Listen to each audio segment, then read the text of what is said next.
Alrighty guys, so I have a little bit of a different type of video for you. As you guys know, I like to help out my girls whenever I can using my creative edge, and I figured I would show you guys how I'm going to experiment with making a hemorrhoid treatment cream or salve or a paste. I'm going to be experimenting a little bit. Now, I have a bit of experience making healing salves with olive oil and beeswax as the base and adding different herbs and stuff by double boiling and mixing different healing ointments into it.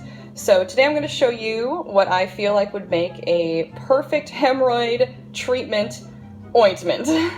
Now I'm just going to explain to you why I am choosing the herbs that I am choosing.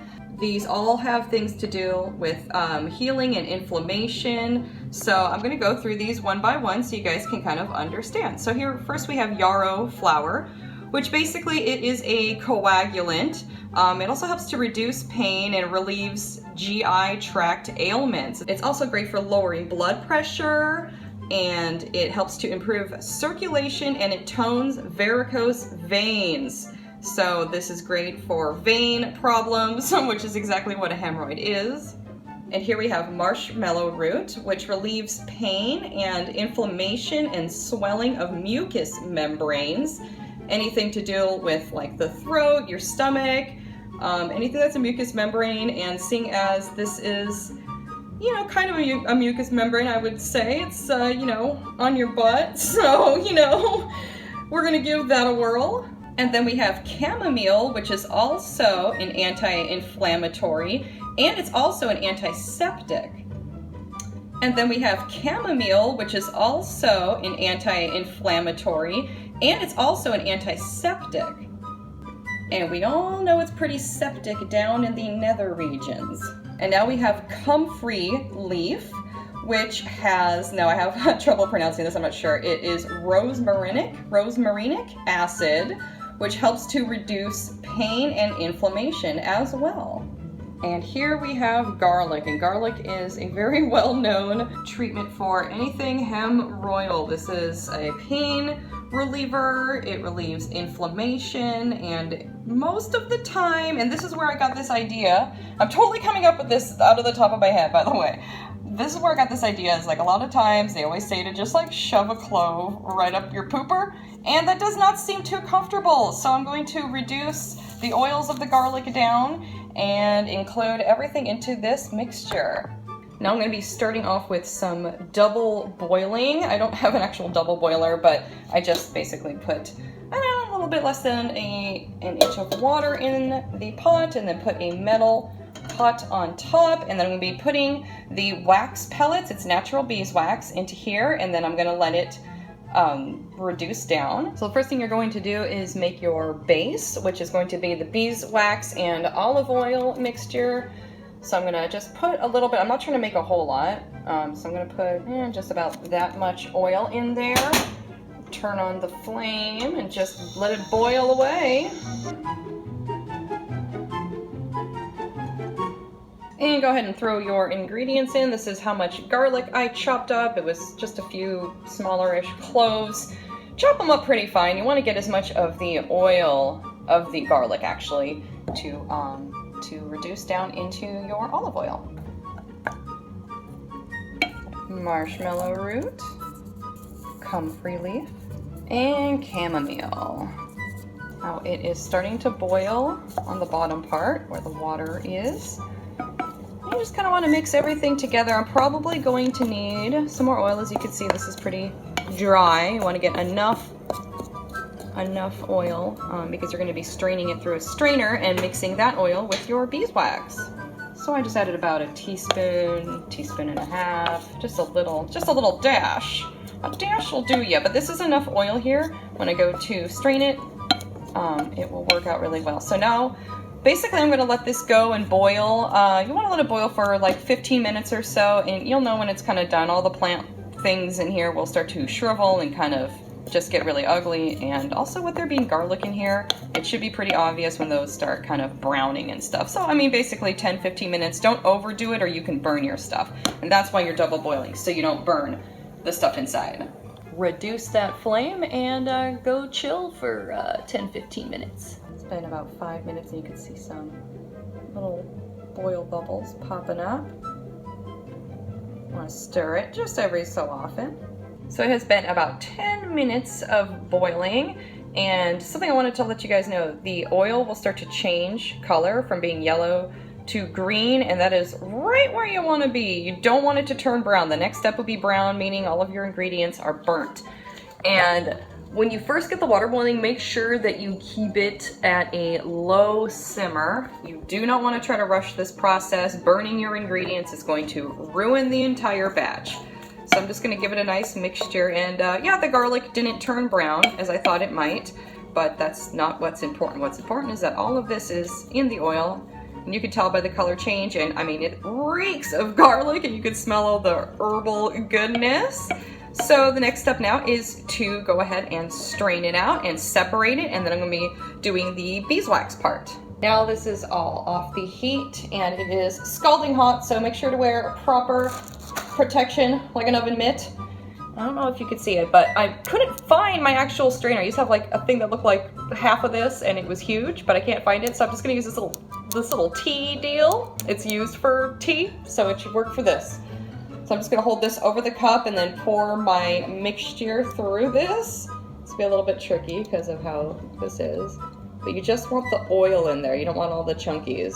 If you get chunkies in there, then sift through it again.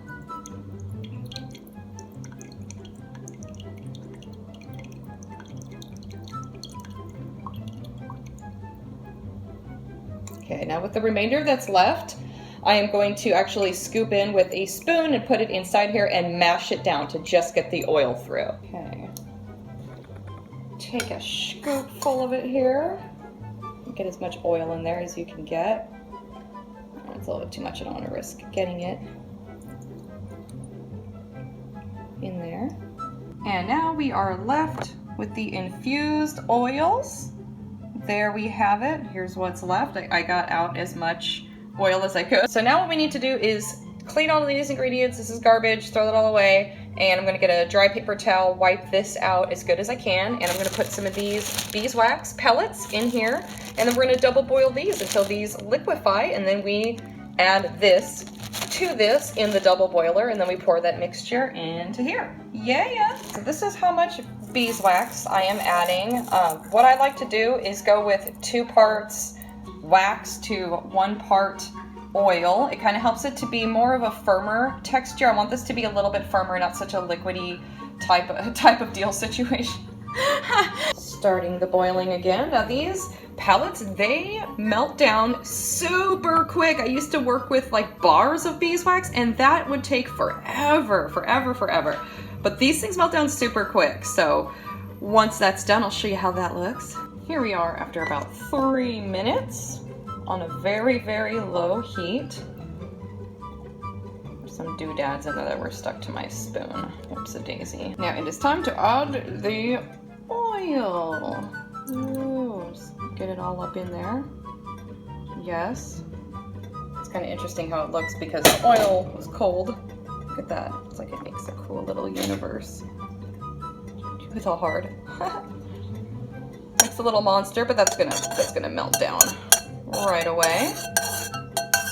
Get it all mixed up, and then once it's all melted, we're gonna pour it into our containers.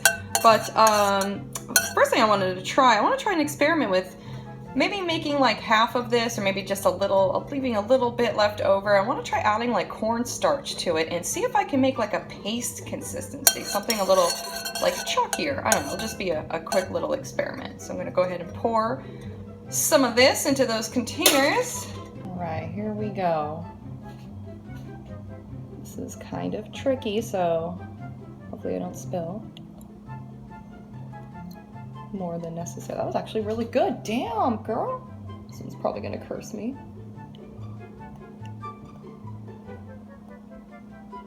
No, not too bad. Okay, now I'm gonna add, there's some left in here, I don't think you guys can see, but there's some left in here, probably a little bit more than this much.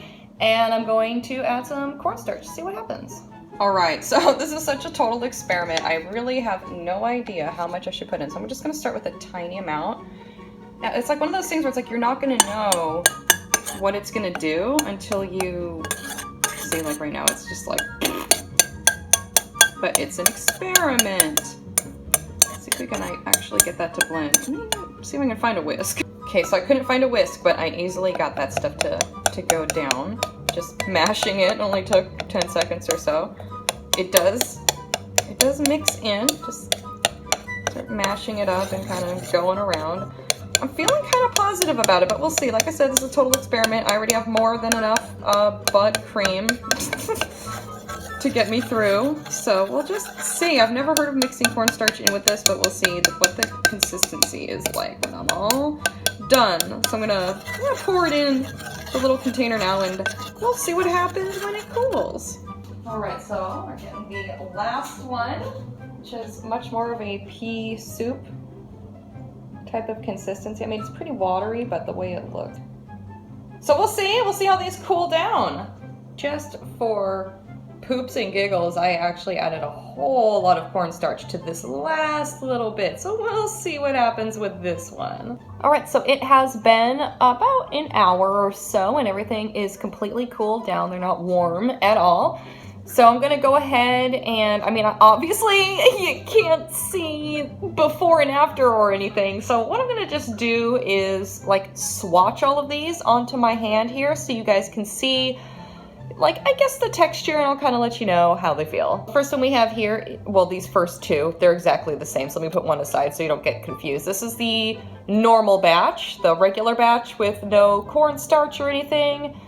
So let me get this like this, and then let me put my finger in there.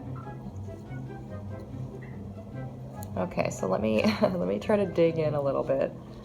It is very firm. So I made this honestly a bit too firm, but it still works. Like, it has the texture on here. It kind of helps to warm it up in your fingers. I mean, now it's liquefying. But here, there we go. Okay, so here we go. I'll put it on my hand here so you can kind of see in the light how it looks. So honestly, the way that it is right now is more like a paste. Like, I'm actually really happy with this. The way that it is right now is just like a chapstick or like a really firm lipstick. So let me try the other ones and see what happened with those. The one with less cornstarch in it. As I touch it, it feels just about the exact same. I'm just kind of scraping into it with a fork.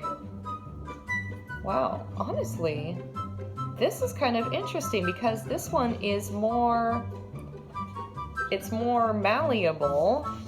You can see, like, the only thing that seems a little bit different with this kind is it doesn't focus there. It doesn't want to liquefy. So that is the difference. So I would actually keep this if you want like a thicker paste. We'll try the one that has way too much cornstarch and see how this one is. So that comes off pretty solid. Let's see. Mash it in my fingers. Let's play with it a little bit. Okay, so this is even more malleable. Like, it's almost like a putty.